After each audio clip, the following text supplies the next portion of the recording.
Normally on the show, we attempt to keep things as child-friendly as possible, but every now and then we can hit some harder subject matters or may even have some verbal discourses that may not be suitable for younger or more sensitive ears to hear. In this episode, there may be either a discussion on more mature topics or may have strong language, or perhaps both at once. Your discretion is advised.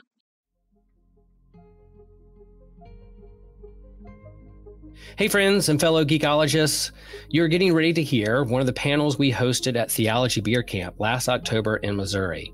A huge thank you to Trip Fuller and Homebrew Christianity and the Venues Church for hosting us and allowing us to be a part of the Zest. We had so much fun, and it was so meaningful to be at the intersection of philosophy, theology, and pop culture with some amazing experts in those fields of discipline.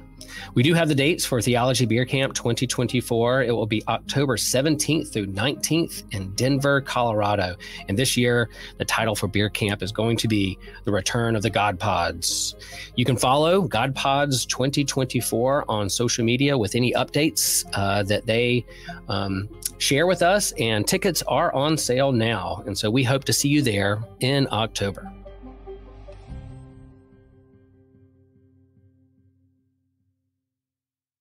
Hey everybody, how are we doing?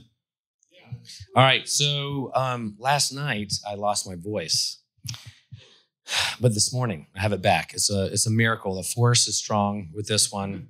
I'm very excited that there's now a balance of the force. Really excited here. Welcome back to the Geek Stage. My top chief fandom is Star Wars. I'm really excited about this panel. My name is Will Rose. I'm one of the hosts and curators of the podcast Systematic Geekology. And what we do at Systematic Geekology is we try to cultivate healthy conversations among those things that we geek out on. Because we all know that fandoms can be opinionated. It can sometimes get toxic and argumentative. And so at Systematic Geekology, we're like, maybe we create a different tone. Maybe we can not be that like clickbait of ranting about something that you hate watch because of the fandom, but we want to have deeper conversations around the intersection of the big questions around theology and philosophy and the things that we geek out on, like Star Wars and Lord of the Rings and One Piece and those things. And so when I think of a fandom that exudes harmony and agreement and peace, I think of Star Wars. Yeah. Oh, man. Yeah. So that's what we're going to do today. We're going to have a conversation around Star Wars. There's so much to talk about and unpack, and I'm really excited about this panel and conversation. And so Travis, we're going to invite Travis to the stage. He can introduce himself and who he is, what he does, where he teaches, and he can share his geek cred around Star Wars. And then after he finishes having a conversation or his talk with us, then we'll unpack that with some podcasters and get questions from you all. So glad you're here. Thanks, Travis. Thank you. Is this mic close enough to me? Are we picking up? Awesome. So I'm Travis McMaken. I've got a lot of fancy titles that I have accumulated through very little effort, thanks to being a white dude in the Midwest. But I'm the Butler Bible Endowed Professor of Religion and Associate Dean for the College of Arts and Humanities at Linwood University. And my boss, the Dean, gave me time off this week to come down here and hang out with y'all. And she made me promise to tell you that in the College of Arts and Humanities at Linwood University, we know that our students are going to have to save the world for all of us. And so we try to give them the powerful skills that they need to do that, because our mission is humanity and we want them to be able to make their own way and tell their own story. And telling stories is what we're here to talk about today with the story of Star Wars and also the stories of religious traditions. So you wanted me to share my geek cred. I have no geek cred. I am a fusty college professor and the kind of person who takes a little bit of pride in that. Students seem to dig it from time to time, though. And I ended up here because Tripp knew, he and I go way back, but he knew that I teach a class called Star Wars and Religion, or Religion and Star Wars. I never remember which one I put first. Religion and Star Wars. And the basic idea of that class is to try to teach the main religious traditions of the world through the lens of Star Wars. And I landed on that as a strategy for teaching quote unquote world religions kind of curriculum because I'm in a non-confessional but very culturally Christian environment. And that creates some interesting challenges because I get two kinds of student. There's one kind of student who are non-practicing or minimally practicing when it comes to religion or a religious tradition. And when they encounter something like a world religions curriculum, it's really overwhelming to them and they have a hard time finding a way to get into that. Somebody a lot smarter than me, and I unfortunately can't remember their name, once said that learning a religious tradition is like learning a language. If you don't learn one, you can never learn others. And so that's a really tricky thing to overcome. But then on the other side, I get a lot of students who are very, very deeply embedded and shaped by popular American evangelical Christianity. And they have a hard time engaging with a kind of world religions curriculum for a completely different reason. Namely, they're so invested in the quote unquote truth of their position, everything else has to be wrong. And that's the only way that they can interact with these things. So why does Star Wars help with that? Well, it lowers the stakes for the evangelical types because it's all make-believe anyway. And they don't have to get so excited about it if I'm telling them how in Star Wars this concept develops from Chinese religious traditions and how all of that works. They can think of that as, somehow intellectually interesting maybe, but it's not perceived in the same way as a threat to their own religious beliefs. And for the people who don't have formation in a religious tradition, if they know the Star Wars stories or can get into it, it can form that point of contact for them so that they can see how these things function there and then make that translation a little easier to how religious traditions play out in the world. So that's the so-called method to the madness of trying to teach religion with Star Wars. Now, I want to try to make sure that I'm being mindful of the time so that we can have a good conversation. And so I'm going to do what I did in a session yesterday and set a timer on my watch. And I'm going to do 20 minutes, if that's all right. And we'll just see how close this comes in. I always over-prepare, always, and I never get through most of it, but that's all right. So, Star Wars draws on many different religious traditions in constructing its world. And this is another reason I think it engages really well or connects really well with the generation of folks that I'm currently teaching. Because these folks are living in a inherently syncretistic and buffet-style religious world, right? Even those evangelical American Christian types, they're all the same. They've read The Secret, and they've been influenced by all of these other cultural things through their pastors or through their peers or their social media accounts. And it's really a buffet-style sort of thing, the way religion functions in our world today. And so you get the same thing in Star Wars. Like all the different religious traditions are there, bits and pieces mixed up and mangled together. And so I think that just feels familiar to them in terms of how religion works. But there are definitely some overarching religious themes that feature prominently in Star Wars from, let's call it, the 6 or 7 main religious traditions in the world.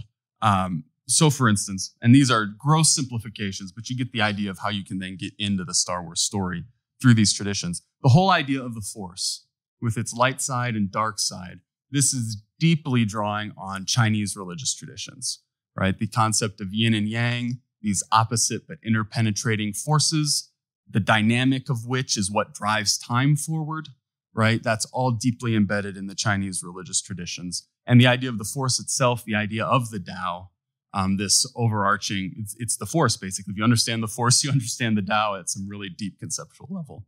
So that's a huge set of religious themes that suffuse Star Wars. Then if you look a little further to the west from China, at Hinduism and Buddhism, especially as Buddhism developed in India before it became Chan Buddhism and Zen Buddhism in the East, the Far East, you have the themes of duty and attachment. So duty and attachment, very important in the Hindu and then the Buddhist traditions, performing your duty, identifying what your duty is. You've got the whole caste system in Hinduism to tell you what your duty is or what sets of duty you might need to perform. Attachment and how you relate to the doing of your duty and to the outcomes of your actions, right? There's a huge ethical element here. All of that is tied into Star Wars in some key ways as well. And then this is a little bit more of a stretch. I don't find this tradition as clearly in Star Wars, and that in and of itself would be an interesting thing to tease out. But insofar as you also have a theme in Star Wars of, and this is key with the Jedi Order and anything Episode 4, you've got submission to duty, right? Or needing to submit to a master, or the Sith apprentice and the Sith Lord and the relationship there. And just this idea of submission of your will to a principle or to a person or what have you. This connects in some ways, not in other ways, with Islam. So that's another way you can get into those conversations to talk about, well, what kind of submission are we dealing with when we're talking about the Islamic tradition? And then finally, Judaism and Christianity, the themes in Star Wars about sacrifice and love, which are some of the more obvious themes in Star Wars as the property has progressed. Those come out of the Jewish and Christian traditions in some key ways. So like religious traditions, Star Wars is about how people make choices, form relationships, form communities, and ultimately make meaning together in their lives. That's what Star Wars is about. Every single character has an arc.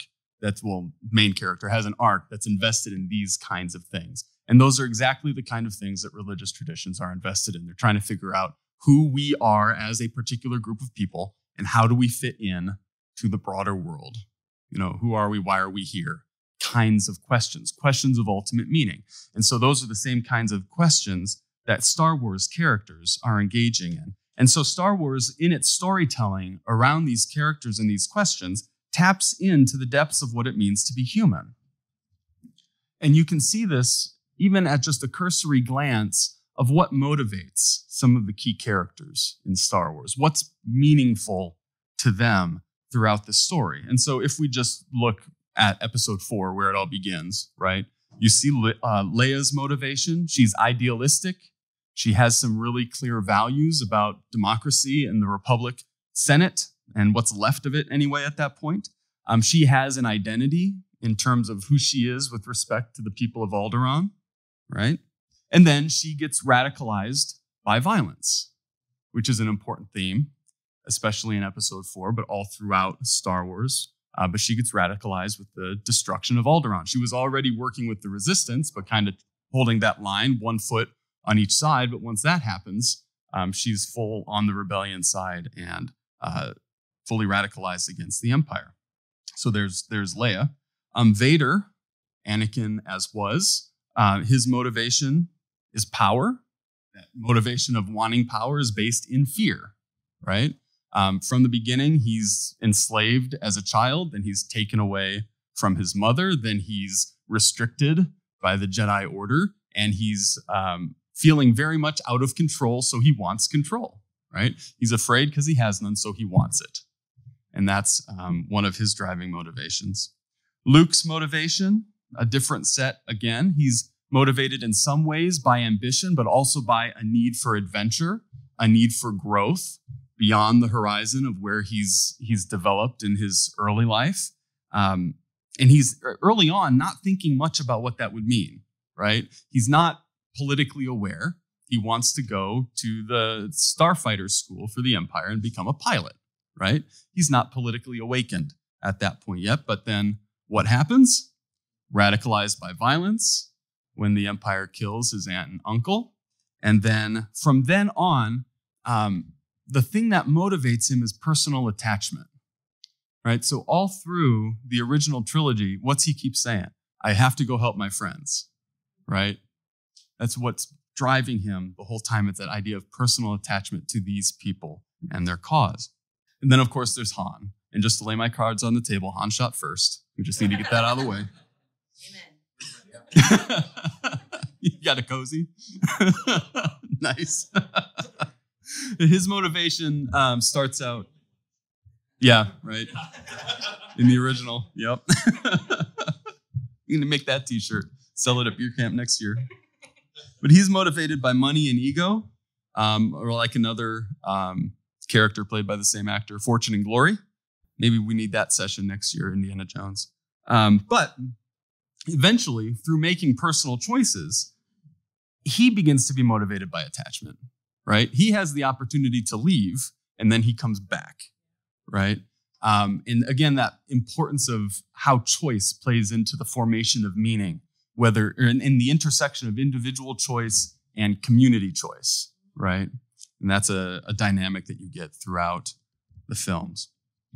So all of that is kind of by way of setup for how I approach teaching Star Wars and teaching religion together with students. And in the nearly 12 minutes that I have left, I want to talk about basically one theme that I see emerge in Star Wars about religion specifically. And that's the question of the interplay between empire and bad religion. Okay? Empire and bad religion. So first off, who destroys Alderaan? The Empire, but who gives the order? Who? Moff Tarkin, not Darth Vader. Now, Leia blames Vader. He's the symbol of the Empire, but he's not the one that gives the order. And I think this is really interesting, that it's Tarkin and not Vader, because it isn't, quote unquote, evil religion that commits this atrocity that is so central to that whole first trilogy, right? That gets that plot really off the ground. It's not bad religion, so to say, that does it. It's not Vader. It is simply a military cog in the machine of power who doesn't seem to be motivated by anything except being a cog in the machine of power, right? You can imagine Tarkin saying something like, I did my duty, right? And so I think of Hannah Arendt and her reflections on evil in connection with the Shoah in World War II and the banality of it all, right? That it doesn't always have to be motivated by some grand vision or some capital E evil scheme, right? Demonstrating the power of this station. Right. Demonstrating the power. Demo. Yep. Well, right. It was what? Alderaan was the Trinity site? Trading site. Okay, I heard Trinity.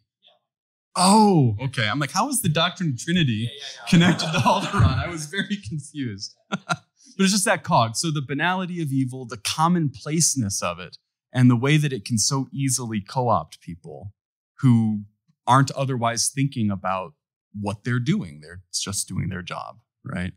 And so that's something that I think that piece of Star Wars offers us for reflection. But you also see in that episode especially, there's something of a tense relationship, or at least a differentiated relationship between the Empire and the Empire's military and Vader as a Sith Lord, right? So there's one point where an officer ridicules Vader's ancient religion, right?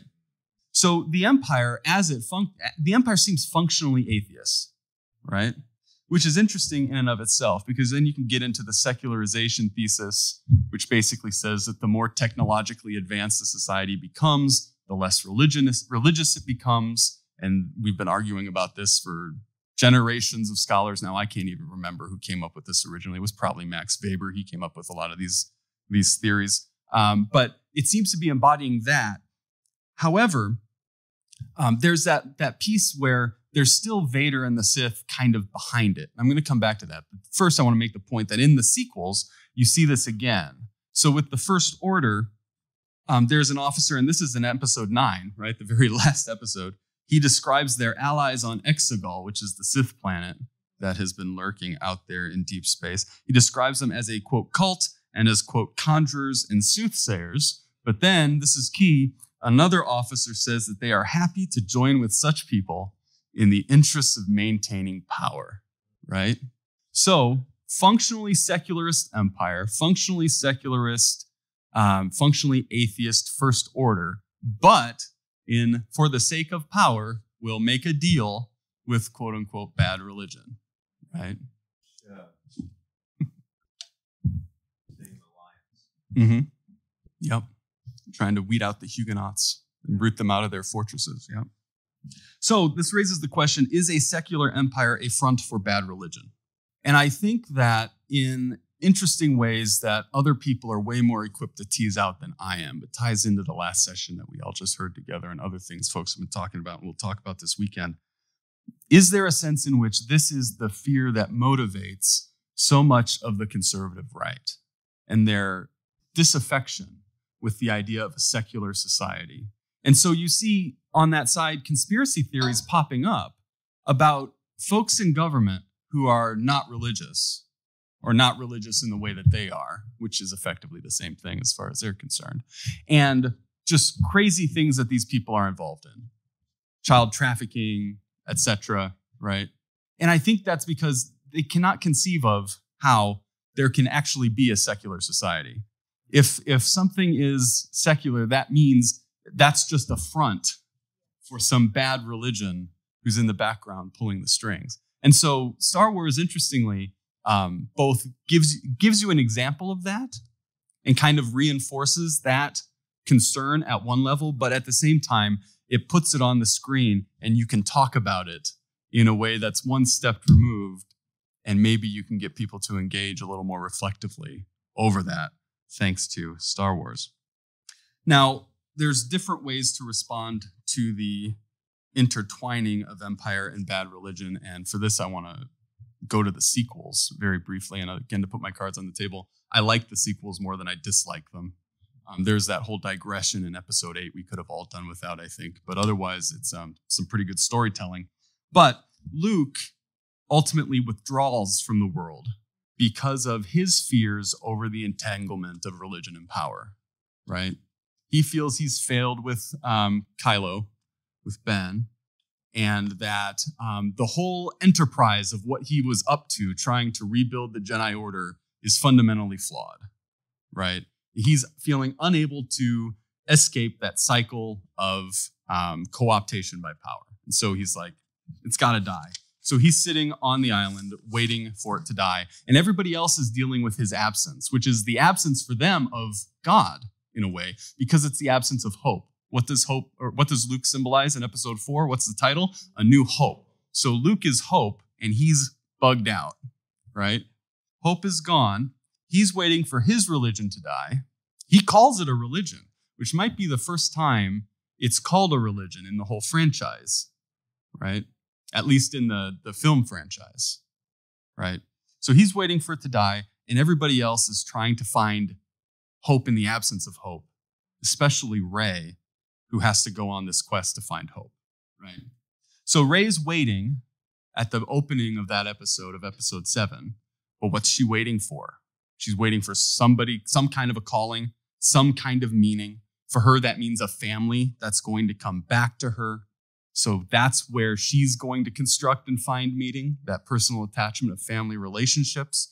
But she ends up having to make her own family, which she's already doing with BB-8, which then extends to Finn, and then Han and Leia as surrogate parent figures. At one point, you might remember Kylo looks into her mind and sees that she thinks of Han as a father figure, right? Hit that nail, brought that right out into the open there. And in order to find that sense of family and belonging, she has to go find Luke, right? The missing family member in that sense, the missing hope. Skipping up to episode 8, there's that great line that Luke says to Kylo, but also other people, but he says it to Kylo at that final confrontation in the end. Luke says, "Amazing, every word of what you just said is wrong." Great line, right? The hilarious thing is that every word that Luke said that whole episode has been wrong too. Right? So he's withdrawn, and he thinks that that's the way to move forward. And he learns through that episode that it's not. Now, he has to face the reality that his part of the story is ending, but that doesn't mean that the story is done. And that doesn't mean that his role is just to disappear without having anything else to do, right? So he's talking to himself as much as anybody in that moment. So, for instance, Luke told Rey that the Force isn't about lifting rocks. But what's Rey have to do at the end of episode 8? Lift rocks. What did Luke do when training with Yoda on Dagobah? He had to lift stuff, right? So in a certain way, Luke is reconnecting with his religion, with the core formative things that shaped him. He's reclaiming them in that last moment in a way that he feels is constructive, right? He mocks Rey for expecting him to walk out alone and face down the whole First Order, but what does he do? Right? He walks out alone and faces down the whole First Order. And what's he motivated by in this, right? When Rey is saying this, Rey's like, we need powerful Luke Skywalker to come in power and save us, right? And so Luke performs this, but in a very different way, right? Because he's force walking. He's not actually destroying Kylo. He's not actually destroying the First Order. He's confronting them in what is effectively a nonviolent way, even though we get a great laser sword fight out of it, right? But he's confronting them in a basically nonviolent way so that he can protect the people he loves and cares about, principally Leia, who's there trapped, right? That personal attachment again. But this shows us that the Force is surprising. It's never under control. It's not rational. It's intuitive. And this is, of course, John 3:8, the Spirit blows where it will, but also, in critical ways, part of the Taoist and Zen Buddhist traditions. Now, Rey has a very different way of engaging with or dealing with religion and bad empire. Unlike Luke withdrawing, Rey is engaging, right? She's moving forward. And what Luke ultimately learns from Rey is that he needs to engage as well. But on the basis of what does he engage? On the basis of continuing to perpetuate the power struggle, of trying to win a battle? No. He engages on the basis of attachment, of love of friends, of love of the community, and wanting to protect them and keep them safe and give them a future, give them hope. My timer's going off, so I'll try to wrap this up. All right. So what's Rey's mantra in episode 9, which gets at the deep core of her whole character? Be with me, right? She says it over and over and over. Be with me. It's that sense of connection. And you've got that great cloud of Jedi witnesses moment, right? And in many ways, this returns to episode 4 and what's motivating Luke and Leia from the very beginning of the whole story. It's that sense of connection and personal care and personal attachment and community there. Now, Rey's love for friends also overcomes her fear, right? She's very fearful all along. She's taking that next step, not really feeling confident in it, right? But she's putting herself out there and acting in faith, so to speak. It's because she's free to love, because she's free of the formal Jedi training. So again, in what ways do religious traditions not only provide avenues of expression for what it means to be human, but cut off other parts of what it means to be human? Anakin is unable to overcome his fear. Anakin's fear overcomes his love, arguably in the Star Wars universe, because his love is restricted by the Jedi Order, which separates him from his mother to begin with, which makes him keep his relationship with Padme secret, right? All of this only feeding into his isolation, and isolation is where fear grows. And of course, there's also a difference between quote unquote love as a possession, which is power driven, and love is free self-giving, right? That's an important part of this story too. But it's love in episode 9 that finally turns Ren, Ben Solo, back to the light, right? And it begins to be enacted in episode 7 when he kills Han and Han lets it happen, right? His dad sacrifices his life for him. You've got this interplay between Ben and Leia throughout, right? And then Rey enters the picture. And it's ultimately for love of Rey and for love of his parents and for love of Luke that Ben is able to surpass his grandfather, which is the one thing that motivated him the whole time, right? He worships Vader and he surpasses him by being able to finish what Anakin started when Anakin threw the Emperor down the power chute in episode 6. And so through that power of love and connectedness, he's able to achieve what, and is stronger and more powerful than even Vader could be through the power of fear and hate, right? And so Ben saves those he loves from death, not through power as it's traditionally conceived, but through the power of self-sacrifice. And through that, he overcomes Vader's fear, right? So payoff. Star Wars is ultimately about love versus fear. This is my argument. The main story in Star Wars is ultimately about love versus fear and the way love and relationships makes meaning in our lives. It's not always a happy story. One of my favorite films is Rogue One, right? But I would suggest that maybe the moment that this dynamic between love and fear becomes most clear in all of the franchise is the Obi-Wan series. Obi-Wan's showdown with Vader at the end of that series is the interpretive key for the whole thing. Because I hope you noticed, and I'm sure you did, that scene is line for line, action for action, a recreation of the battle on Mustafar, right? And Obi-Wan is able to overcome Vader and be more powerful than Vader in that moment. And also, you can read this back into Mustafar as well once you see it, precisely because Obi-Wan is fighting for love and not fighting to quote unquote win. And perhaps what held Obi-Wan back in the Battle of Mustafar is he's still tied to this Jedi sense of doing his duty, right? He wasn't able to tap into in as clear a way that sense of, no, what I'm really doing here is fighting for the people that I love and trying to protect them. And again, in both cases, he doesn't kill Vader. He defeats him. He doesn't kill him, right? Because he's achieved his goal, especially in the series of protecting Leia. So Star Wars, I think, is ultimately about 1 John 4:8. There is no fear in love, but perfect love casts out all fear. Thank you.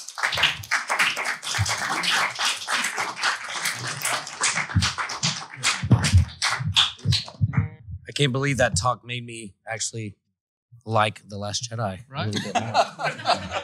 Thank you for your pastoral care. You're very welcome. As a prequels apologist, that was very cathartic. Yeah. Okay, somebody explain to me. My students, especially the young women, all think that Anakin is a compelling character in the prequels, and I just don't see He's it. hot. Really? That's it. That's disappointing. That's not the only reason. It's not. No, Okay, let's hear it. Speak for the trees. So I was telling some people yesterday, I had my Obi-Wan Kenobi shirt on. It's Kenobi on one side and Vader on the other. And I was saying that Kenobi's my favorite thing Star Wars has ever done. But that when we ranked, there was this thing that you could find on the website where you can rank all the Star Wars movies. And Attack of the Clones is my favorite. Which, sorry. That is an opinion.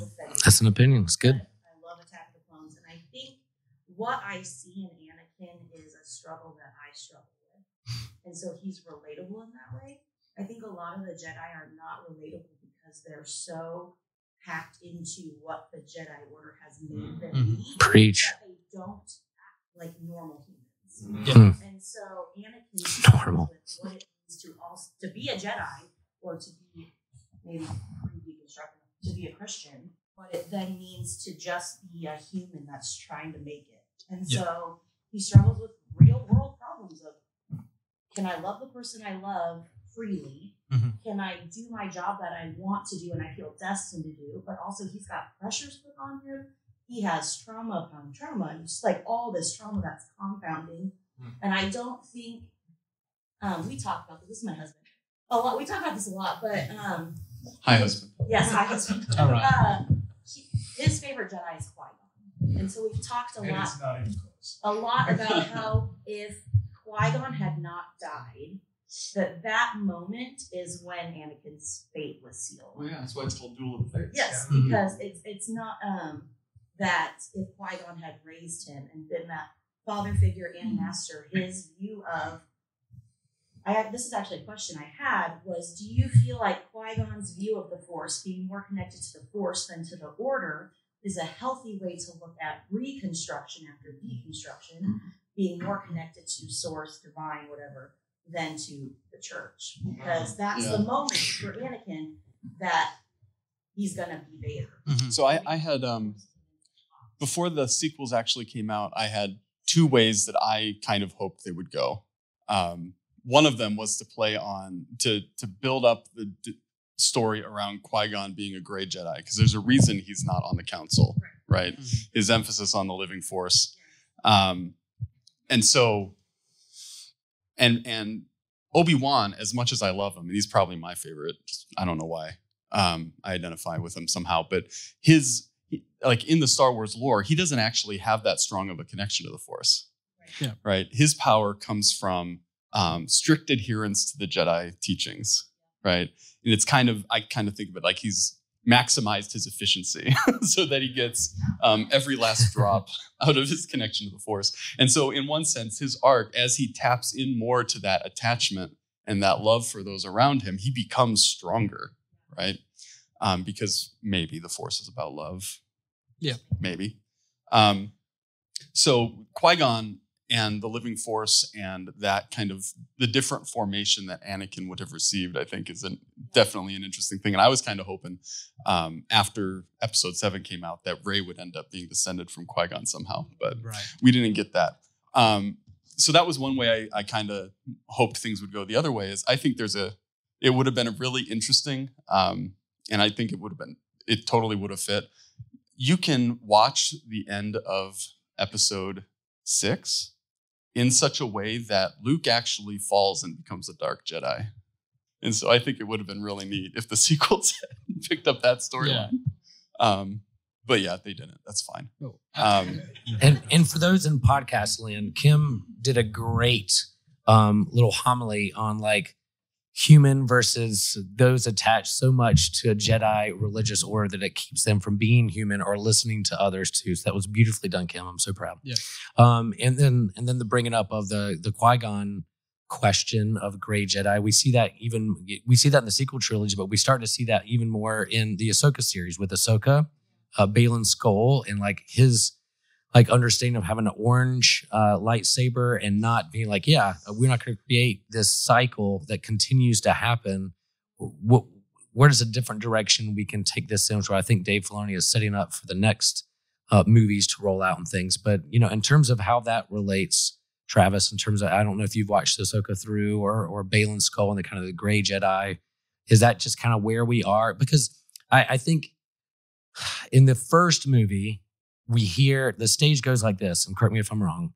Obi-Wan Kenobi, old Ben, starts talking to Luke about the Force, and it's like this idea. You're like, oh, cool. There's this religious idea, mysticism. I don't know. The first time we see it actualized is the next scene when Darth Vader chokes somebody out.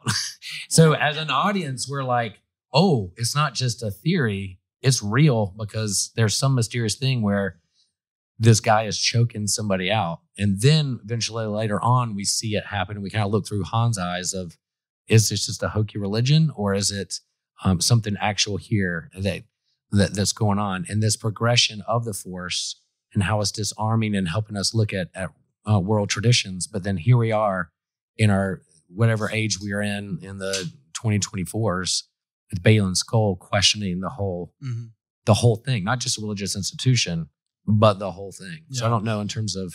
Well, in the first light side power we see is the Jedi mind trick. Mm-hmm. Yeah. Of course. Manipulative. Which is interesting in its own way. So, But it goes back to that whole connection between Empire and bad religion and back to the prequels with Anakin. And I will say that I liked Anakin a lot more once I had the Clone Wars series to fill in a lot of the gaps. Of character if you don't watch the Clone Wars and you don't like Anakin. Right, but that's the thing. My students have seen the films. They have not watched the Clone Wars. No, go watch them. And just so everybody can see, full disclosure, what my cell phone background is. Yeah, that's amazing. Okay, Gray Jedi.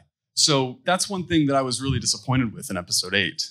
Right, is the way that they made that turn to have Luke talk about it as a religion and wanting it to die. And even though they did that and they burned the tree and the whole thing, then they show us that Rey saved the books. Yeah. I mean, it's just opportunity after opportunity after opportunity to try to get past the unnecessary dualism of it. Right. And try to find a more unitive, balanced way of being. So that was, a lot of missed opportunities there. And even Mark Hamill's like, why are you doing this? And I think talking about The Last Jedi is like, yeah, I can understand why the failure and being isolated and that detaches you from others is fear of failure. But then also like what Luke did at the end of Return of the Jedi and that his attachment is what brought balance to the Force, right? Not a detachment. So going that direction again was a little frustrating. But in terms of the connections and the symmetry you lay out in your talk about Last Jedi and what Luke learned from Rey makes that movie better for me. Yeah, I feel like Grey Jedi is something people miss out on a ton if you aren't of the age where you would have played the Star Wars video games. Yeah. Because the best and first description of a real Grey Jedi we see is in Star Wars Knights of the Old Republic. Man. Which is the greatest game of all time. And can confirm. Yeah. And we get to know Jolie Bendo. And he goes through his qualms with the Jedi where he's like, no, I left. They got too holier than that. It was too, we're so different. Like, no, there's a middle path. Yep. Question kind of building off of the Grey Jedi, because I think the main franchise, with Palpatine kind of being this fusion and head of like the Empire and bad religion. Mm-hmm. And I think Star Wars throughout the series kind of frames this binary of the light side and dark side. It's more complex than that and more nuanced, of course. But when things go outside of, kind of the orthodoxy of the Jedi Order, those are painted as the bad guys. So I wanted to get your take on the Grey Jedi by integrating that into like religious pluralism too, and maybe in The Mandalorian and how it explores that between the two factions and maybe even talking about reconciliation. Mm-hmm. Yeah. And so anyway, how was just your take on that fear and love and maybe, anyway, with The Mandalorian as like kind of catalyst for that. So I'm going to have to admit to some heresy, or at least heteropraxy. I haven't seen The Mandalorian yet. Okay. No worries. Well, I guess just more. But I will talk about the other thing. Because we get presented in the original trilogy with this very simplistic good versus evil binary. Yeah. And one thing that the prequels does well, especially when you have the Clone Wars to help it, is complicate that simple binary. Because I think it's somewhere in episode 2. I think it's the end of episode 2. No, it's somewhere in episode 2, where they're launching the Republican Navy for the first time, right? And you see all the clones; they all look like stormtroopers. All the Navy ships look like Star Destroyers, right? It's the Empire already, right? And the Jedi have somehow gone from Qui-Gon saying in episode 1, we're peacekeepers, right? Yep. Now they're generals, and this UN peacekeepers. Sure. But even more aggressive than that. And so when Anakin has those moments where he's like, really, what's the difference here? Right? There's a lot of truth in that, right? Because what we are asked to think of as good religion has actually become bad religion, right? Oh, James. That's a perfect opportunity for me to offer my defense of prequels. Thank you. Mm-hmm. What's the line? When dealing with too dangerous, we kept them up. Do it. Yeah. Mm-hmm. They've been flipped. Right. What did you think about them? Exactly. Right. Exactly. There's all these Jedi, and nobody knows where the Sith are. Maybe it's imbalanced. Yeah. Yeah. For sure. Yeah. I have a question. You all are, but I'm just curious, and maybe it's in the OB address this myth. Step out of that. Want to repeat the question just in case people online? Yeah. So the question is there a moment in which, let's put it this way, is there a moment in which the Star Wars universe explicitly tries to reject the idea of redemptive violence? Fantastic question. Yeah. And again, I haven't seen, maybe it's in Mandalorian. I don't know. No, not there. So, like I suggest, I think there are moments where it complicates it. Yeah. But I'm not sure that I would identify any explicit rejection. I think it's too much of a space Western. Yeah. Its basic DNA is at a certain level redemptive violence as a storytelling. Yeah. So not in any of like the main cinema movie, cinema show kind of thing, but I feel like there was a really strong moment, and Mace Windu had his own series of books where Shatterpoint, and I feel like in Shatterpoint they kind of cover that, but not something that's like super accessible. Tales of the Jedi. Mm-hmm. Yeah. I feel like in Shatterpoint there's a moment where horrible things happen to Mace's squad, and they're like, oh well, we have to get our get back. For my younger audience, and Mace, which is amazing because it's Mace, and he's like, no, that's not the way. And that goes to show with Star Wars, we have the 9 movies, which is like the sacred text, and then you have the TV shows, and then you have the spin-offs, and you have the legends and the books, and so the apocryphal writing of the canon and the IPs, and is it legends, is it real, is it not, these conversations. But I think underneath your question is that I think George Lucas wanted something, more intense, but faster and more intense. In terms of that was his get-go in 1977. There's plenty of great sci-fi before 1977, but when you get to him, he steps it up, and there's lasers and there's lightsabers and duels and space western, those things. But underneath, he's playing around with mysticism and religion and those things that Star Trek didn't. But then, what's that underlying question is, what is this violence for? And why does it keep going with that? I do think Last Jedi, as much as I have problems with that, they wrestle with that too. This slow space chase through this chase scene through outer space. While they have that time, they're questioning, as much as I also have problems with the Kindabite scenes, they're questioning who's Empire, who's not, the weapons are for everybody. It's just, you're glossing over who's what. You're all enemies with the common person. So I think they play around with that and show its flaws with the violence. They're trying to get peace through violence. And I think that's the underlying question of it all, that I think is also a mirror that holds up to our own country, our own empire, our own religions in terms of, right here, James. Yeah, sure. Connected to that, so I'm a socialist podcast. So I'm coming to this with that lens and power dynamics in the whole series. Every single episode you watch, there's this idea that oftentimes, the rebellion is going against the big, but oftentimes the little, the actual citizens of the galaxy are the ones that are trampled. Which is seen clearly in Andor, that series. Yeah. Yeah. Which is, the best thing that Star Wars has made. Yeah, except for Knights of the Old Republic. So I don't know. Yeah, maybe to talk about.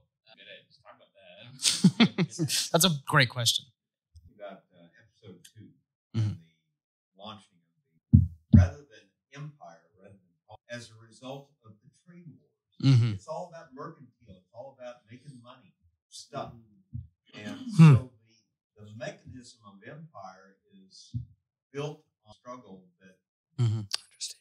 Yeah. And at the end of it, good religion is driven out by bad religion. The bad religion isn't used to justify or legitimize empire. Empire is legitimized on its own terms. Power. Yeah. Bad religion enables profit, but it doesn't endorse. It's another mechanism for utilizing and exercising. Yeah. Yeah. So Right. I get the sense that you really mean it. Yeah. So James, I was. Go ahead. No, go ahead. No, it's James had a question or a point or something we want to bring up. Yeah.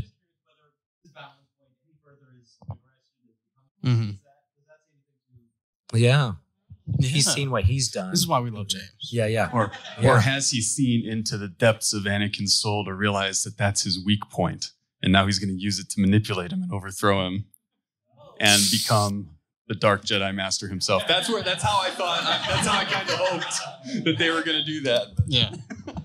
So that's good. Yeah, Kim. So I kind of how he embodies a destruction kind of view. Any part of it wants to burn it to the ground. But at the end, comes back to this place where we mentioned that a true atheist, they don't believe in a God, or they just in denial of everything. Reject this. Yeah, and I think that's a key part of what Yoda means when he says to him that we are what they grow beyond, right? So Luke is stuck in his moment. and he needs to learn from Rey about what kind of possibilities there can be moving forward so that he can get unstuck from his moment. Yeah, I got this text from Trip as this was going on. So I don't know if he was listening back there or just made sure he wanted to lift his point. He goes, contrast of submitting to the Master, Jedi Order, killing the Master, Sith, growing beyond the Master, post Jedi via Force Ghost, Yoda in Episode 8. And so yeah, like often when people ask me, Kim, like, do you believe in God? I'm like, well, what do you mean by God? Because if you mean like Santa Zeus ready to throw lightning at me if I'm naughty or nice, then yeah, I reject that God. And I'm atheist toward that God. But if through the lens of who Christ is and what he shared and represented and expressed in his posture in the world, then yeah, that's the God I want to lean into. So, and I think you could do that with the Force as well. In terms of, do you believe in the Force? Or what aspect of the Force are you talking about? How are you manipulating it? Or is this the light or dark or a balance between the two? I think the same thing. And that you'd be able to see that in and out of the Jedi and their personalities and what they're wrestling with is pretty cool. And so it's like, yeah, my headcanon of what I want them to see Luke Skywalker do, I need to let that go, but then see like what the struggles are going on within each Jedi in and of themselves as individuals, but also of this kind of religious structure too. I think is pretty important. So it was very hard for me. I am 10 days younger than the Phantom Menace. Oh my God! Yeah, baby, that's it. So I grew up. I feel really old. Yeah. The first movie I saw in the theater was A New Hope in 1977. So yeah, you feel old? Yeah. Yeah. Who let him up here? No one stops you. There's another mic set up. You can just That's go right. sit down in front of it. So I grew up as a big reader, a huge Star Wars fan, and I'm playing the games, and I just need more Star Wars, so I read Legends. And I'm not as big of a fan of like post Battle of Yavin, like post Episode 6 novels, but I read them and I enjoyed them. And going from Grandmaster Luke to I am not a Jedi, the Jedi do not exist, was extremely difficult for me because that's just not who Luke was. And it took me a long time to get past that. Doing it in one flashback. Yeah. It was almost like they were purposefully ripping it away from you. Yeah, it was because like even me as like an old Republic fan, I didn't read all of the post Episode 6 novels, but I read enough to be firmly attached to this idea of most powerful being in the universe, Luke Skywalker, and to have that turned into Jedi. No, I like to be here and milk my creatures. What is your favorite book? Like there's so much Star Wars. Darth Bane. Okay. The Darth Bane trilogy, by Timothy Zahn. I always get Drew Capricorn and Timothy Zahn mixed up, but those are the best Star Wars books to me. Okay. There's your recommendation. We everyone in here, I feel like everyone has very strong opinions about Star Wars, shockingly. And but I wanted to ask Travis, have you, and just as a question for you in your teaching, because you incorporate Star Wars and pop culture into your pedagogy.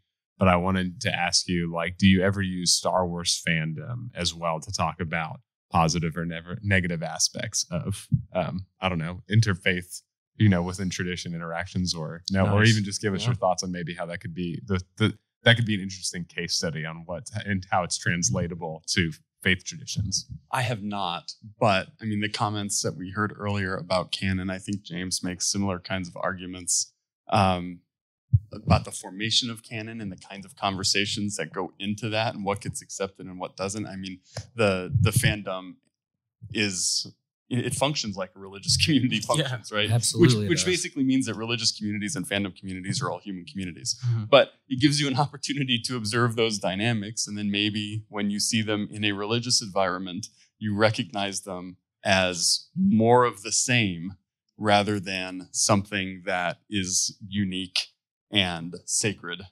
and that has to be allowed and accepted to function a certain way because they actually know we don't have to be this way. We're just repeating the same kind of cycle. So anything that helps us gain, this is probably the religious prof in me, anything that gives you some kind of critical distance over religious traditions that you're practicing gives you the opportunity to practice those traditions more intentionally, more reflectively, which means hopefully better, however we're going to define that. That kind of goes back to the question of atheism. And, if anybody ever asks me if I believe in God, my initial response is, well, which one? Yep. Right. There's lots of them. And even just making people stop for a second and think, oh, wait a minute. That never crossed my mind as I asked that question. I just assumed we were all here talking and thinking about the same God. It's like, oh, wait a minute. Yep. Give yourself a little distance so that you can engage more meaningfully. Yeah. So I do have a question for you. So it's no secret at this point that A New Hope, Star Wars, is based on a Hidden Fortress by Kurosawa. And I think, that kind of started a trend. And, we copied Japan. Japan copied us for a little while. Kurosawa was a huge Western fan. But do you think there would be less of the Eastern religious influence if George Lucas hadn't seen the Hidden Fortress and based Star Wars on a Hidden Fortress? I don't know. I mean, my understanding is that he was also reading a bunch of what he thought were Buddhist texts, but actually turned out to be Taoist texts at the time. So maybe, but I don't think that was the only thing feeding that aspect of it that he was engaged with. Yeah. So it's an interesting question, though. Yeah. But if you haven't seen a Hidden Fortress, set aside 4 hours of an afternoon and dig in there. Because the first script George Lucas submitted, because he was, so heavily inspired, was, I think it was 120 scenes, and a normal screenplay is about 40. So they were like, hey, cut that down. And that's why there's a trilogy. Exactly. It feels very Tolkien-like. I'm the resident Tolkien guy, so there's lots of parallels. Yeah. But if you are a fan of Westerns and you haven't ever watched samurai movies, if you like The Magnificent Seven, go watch The Seven Samurai, the original, because Kurosawa was a genius. And if you like Fistful of Dollars, you watch Yojimbo, which you can buy them all in the same box set at Walmart. Go check it out. You get Yojimbo, Seven Samurai, Sanjuro, and The Hidden Fortress. So you set aside a weekend, you watch all four. Ryan. A question to another sci-fi franchise that so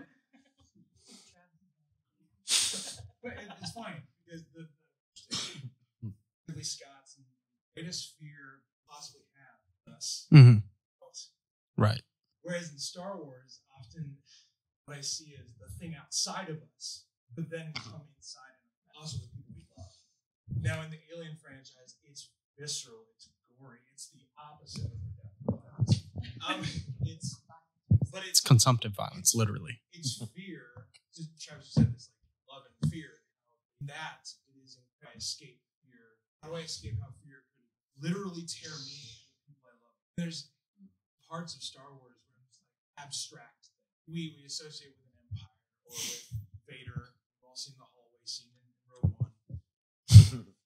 That, the embodiment of fear being something inside me.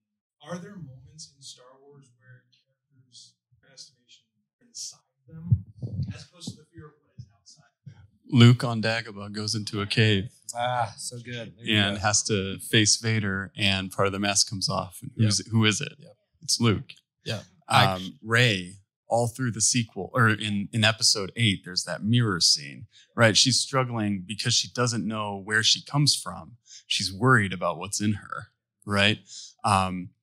Luke is worried about what's in Ben and decides he has to kill him, but then ultimately is worried about what's in him because he tried to do that, right? So I think that theme is definitely present. And that's the examples, because I think it's a cool sci-fi trope almost. Yeah.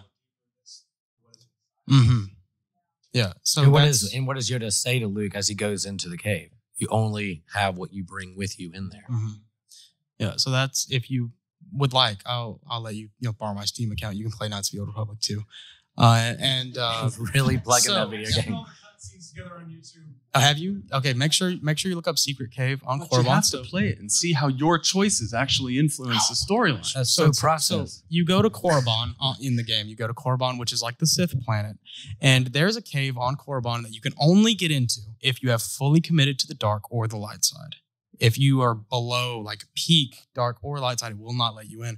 But the end of this trial is you are fighting yourself, because that is, can you cope with what is in you, before you continue with, your path to redemption.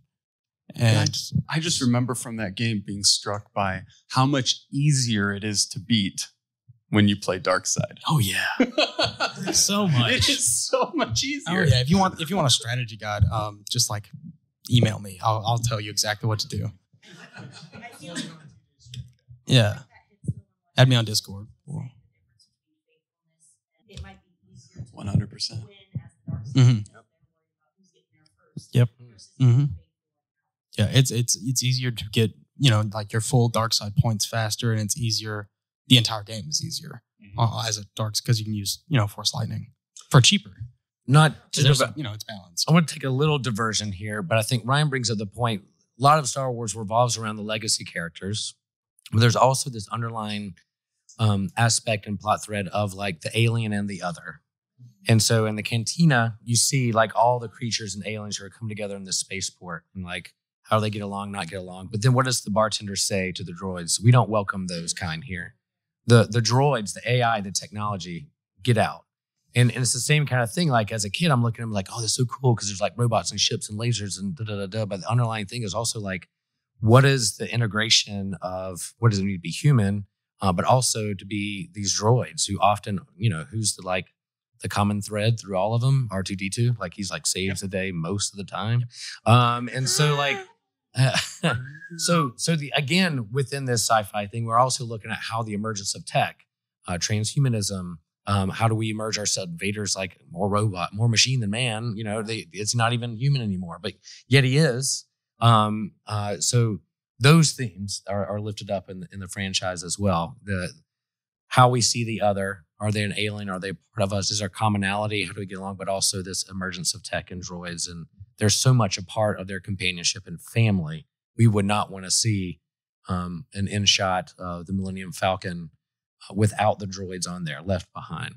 And that even in say what you say about the Solo movie, which I love, the fact that the Millennium Falcon is downloaded with like this rebel droid who wants to fight for their equal rights. And so you have this sassy droid who's now been downloaded on my favorite spaceship in all the history of humanity. Like the Millennium Falcon represents the rebellion, and downloaded on him is a rebellious droid. I love that so much. So like in terms of those things, I don't know if others resonate with that, if there's things that come up when it comes to aliens and droids and how they come. I did. Good. I went in with low Solo gets so expectations much and hate. had fun. It's Yep. so good. I like that. And it answers the questions we needed to know the answers to. Like, how did you cut parsecs out of something? A parsec is a distance. It's like, oh, he cheated. Yeah. Yeah, no, he literally just. Yeah. Tom? I've been thinking about your comment, Will, about atheism. Yeah, I don't believe in that God either. And I'm reminded of us. It was Paul. It was Paul. Yeah. Who looks around and sees the God he recognizes being also recognized by the Greeks, just with a different name of the unnamed God. Mm-hmm. Risking Marcionism with the question I'm about to ask. How necessary, when we think about the progression of Luke, think about our theological investigations, and how necessary is insisting on like a monotheistic singularity in doing, because it doesn't seem like even the early church was dismissive of Vader. They acknowledged that the other altars were Vader, and they then just named this one's ours because we've seen it. And this is the depth as we've in 2,000 years. This is the depth being itself that we've come to recognize incarnate in our midst. How much, as you think monotheistic So, Looking at the broth. how much time we got? Yeah. You still got 15 minutes. 17 minutes? Might be one. So, I'm a Presbyterian, so we read it. But I also argue with it. So I don't actually like that passage very much at all. And Paul doesn't seem to be particularly successful with that evangelism gambit. And we know from Paul's own writings elsewhere in the canon, to go back to that, he makes a point to say that I came to you and committed to know only Christ crucified, which is a very different evangelistic strategy. So if you want to see continuity between these texts, which you don't have to, because one comes from Paul and another comes from fan fiction about Paul. It's a part of it. Yeah. You could say that Paul tried something out, didn't work, changed his strategy. I'm not personally hugely invested in monotheism. I think it's possible to do life-giving theology in conversation with it or not. But the early church story that I would point us to, just because it's a badass story, is Polycarp. Does anybody know Polycarp? So go read The Martyrdom of Polycarp. It is a trip. They should make a movie out of it. But he's in a Roman stadium with friends, and they're all going to be martyred. And they're having a show trial in front of the Roman governor, tribunal, whatever it is. And the crowd starts chanting, "Away with the atheists, away with the atheists, away with the atheists." Why? Because Jesus followers don't have an image. They are rejecting all of the gods that these people know, especially the emperor cult, right? So they look like atheists. And what's Polycarp do? He waits for them to quiet down. He makes a huge gesture and he says, "Away with the atheists." So talking about the question of atheism, it goes back to what I said a few minutes ago. It's which God are we talking about? Right? There's tons of gods I don't believe in. Just an unending list of them, right? On a good day, there's one I believe in, right? And so, well, because I'm a Presbyterian, it's not up to me. Yeah. Hey-o. Now? Stand up now. But that's kind of how faith calls you forward into a new way of being in relationship with one another and in relationship with this thing that's somehow outside of us and in us at the same time and calls us into those relationships. And we do our best to describe that and articulate that and live that out. And that's going to look very differently in different faith communities, in different contexts, in different times and places, trying to do it. So I think there's something really valuable in the idea of a Christian atheism. Mm-hmm. And that a lot of times, in order to be faithful Christians, we need to be atheist precisely with regard to the way that supposedly our God has been described, perhaps in monotheistic ways, perhaps in other ways. Brilliant. I also share that, the fact that you bring up Marcionism and Star Wars, that can only happen at beer camp. That's just fantastic. No, but I think, there's also this play of the physicality of the universe and then the mystical force that binds all things. And then the prequels, it's the mysticism and disembodiment, because Obi-Wan Kenobi struck down and he's just like a pile of clothes. He floated up to be in the clouds with the force. But then you get in the prequels, you have this biological determinism of midichlorians and taking blood samples and that's stuff. So people start shaking their hands. Midichlorians are a later interpolation.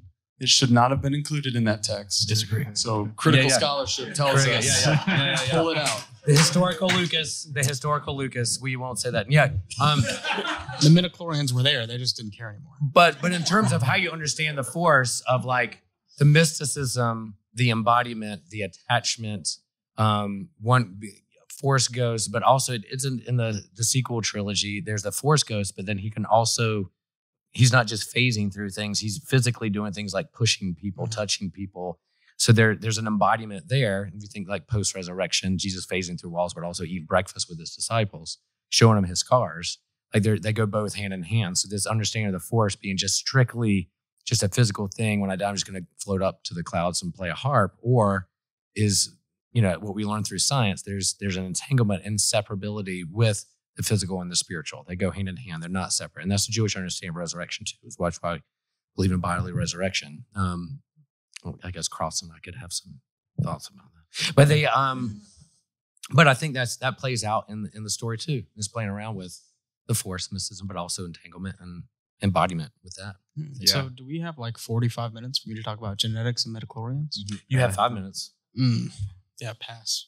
Also, Good. to kind of piggyback off what you're saying, well, new term, and I'd never heard this term, but the ground, it's great. You're not a dummy. Not a dummy. But when we first heard it, I literally paused it, turned around, and I go, oh my God, it's the force.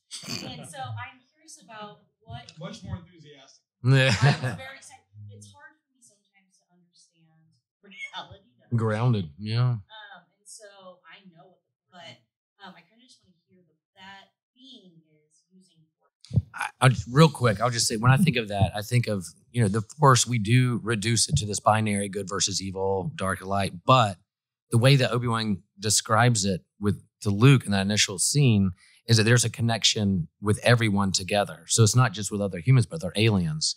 And the ground they're walking on, and it's all living things, everything that's on Dagobah, all those things that are there, even the ones that swallow and spit out R2, like there's a force connection with that. So that ground of being grounds me, but also allows me to see my connection with you and with my dog and with that plant and with our planet and like how we treat the planet and stewardship of creation. All those things come together with that. So yeah, I think that's exactly right. That connection's perfect when it comes to what does it ground me and how does it ground me. Yeah. I don't know if other quick. So that's kind of how I'm Pentecostal.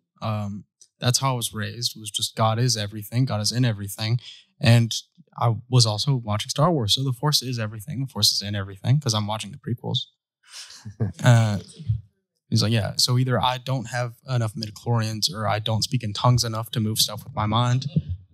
One of those. But I think that's, yeah.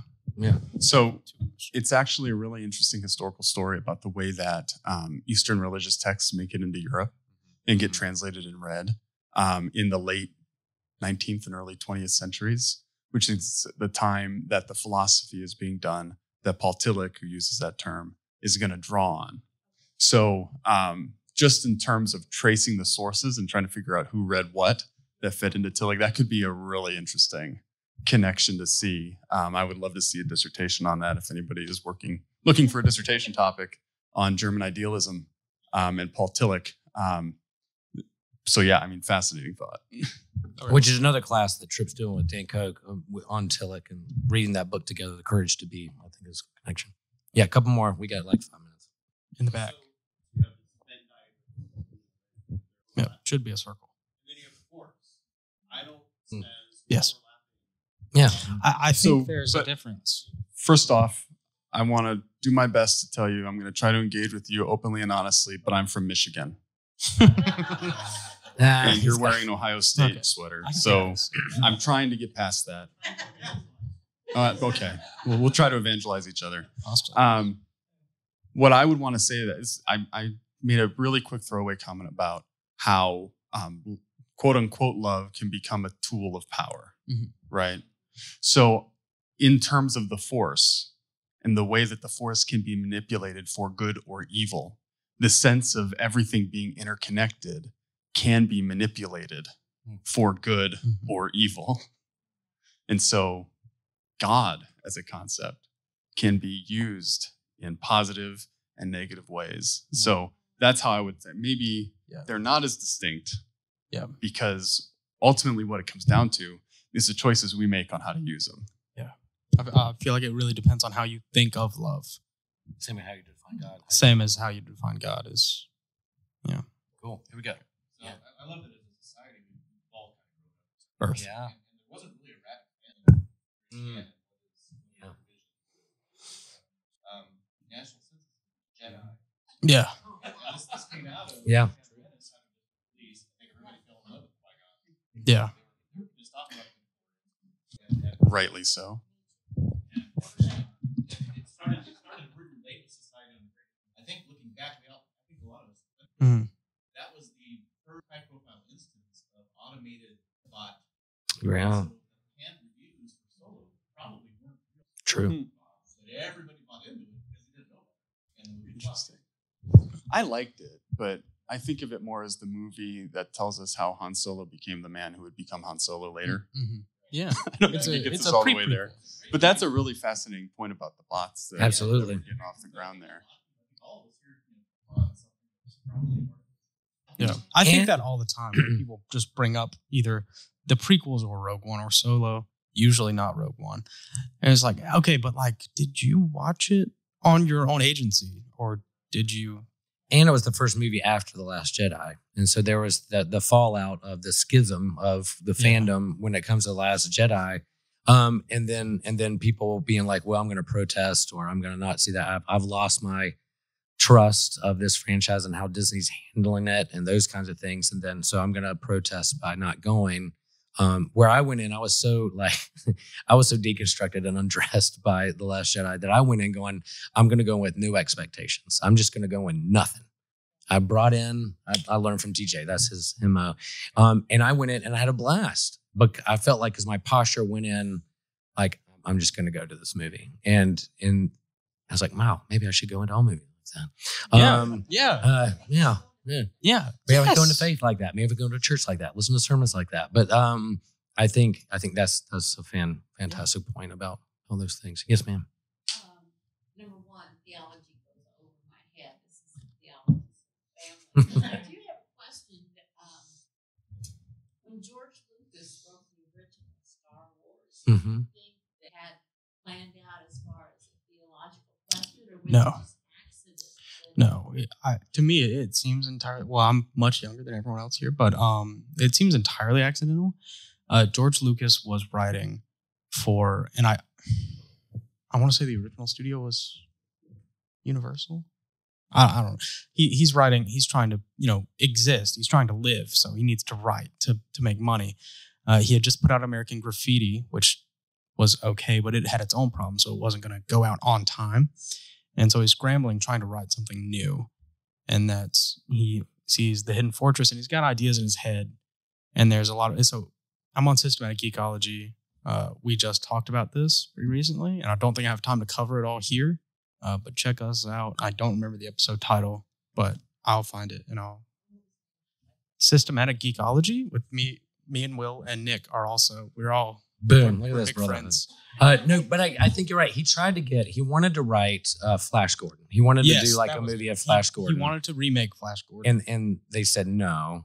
And so he said, well, I'm going to write my own. So he's a fan of Flash Gordon and Buck Rogers and all that kind of pulp sci-fi stuff. And then saw the Japanese. And then he saw The Hidden Fortress. Hidden Fortress. So he wrote his own. And that's kind of what came out of it. So the full plan of whether Vader was going to be the dad or not, or those kind of Leia and Luke as siblings, I think those were coming as he was writing as a process. But I think the overall story arc, he had seen sci-fi and said, I'm going to make it, but I'll make it more faster, more intense. And so that's what drew him to do this. And then it just, again, I was telling somebody the other day that I actually judged time by, of course, Christ, year 2000 AD, but also like 1977. So if I see something before 1977, it's like, oh, that was 5 years before Star Wars, or 1990s, that's 15 years after. Because I do think of like how the world experienced movies and storytelling before and after Star Wars is a pretty significant way to think of how we see the world and the blockbuster and the movies and the franchises and the toys and